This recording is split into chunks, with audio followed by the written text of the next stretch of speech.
C'est une semaine qui s'annonce par contre calme sur le front des résultats, puisque la saison touche à sa fin. Ça sera, j'imagine, surtout la BCE qui sera très surveillée.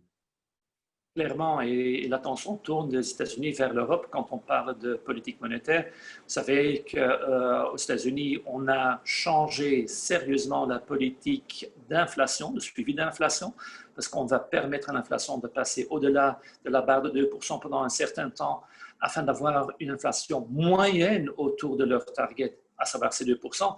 Est-ce que, à l'instar de cela, la BCE va faire de même? Et donc, la question est clairement posée, sachant qu'aujourd'hui, l'inflation en Europe reste très, très basse. Le dernier chiffre qu'on a obtenu était même négatif. Donc, on va vouloir clairement, je dirais, enlever une crainte d'une nouvelle période de déflation ou de désinflation.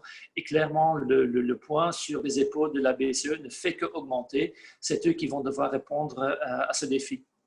Oui, d'autant que la tâche est compliquée également par l'euro fort qui a franchi les 1,20 $ cette semaine avant de revenir en arrière. C'était notamment suite à des propos justement d'un membre de la Banque centrale.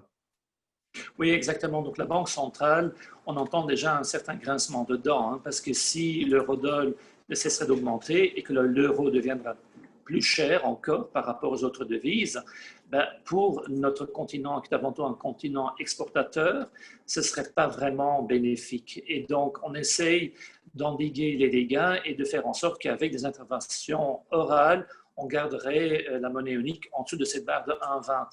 Forcément, on va du côté des marchés, peut-être en effet tester la Banque centrale européenne à ce sujet et que donc la semaine prochaine, elle va devoir montrer les outils dont elle dispose toujours pour faire en sorte que le marché l'accroît. Il y aura également peut-être des indicateurs qui seront intéressants à surveiller à cet égard, en particulier en termes de balance commerciale. Il y a les chiffres de la balance commerciale en zone euro.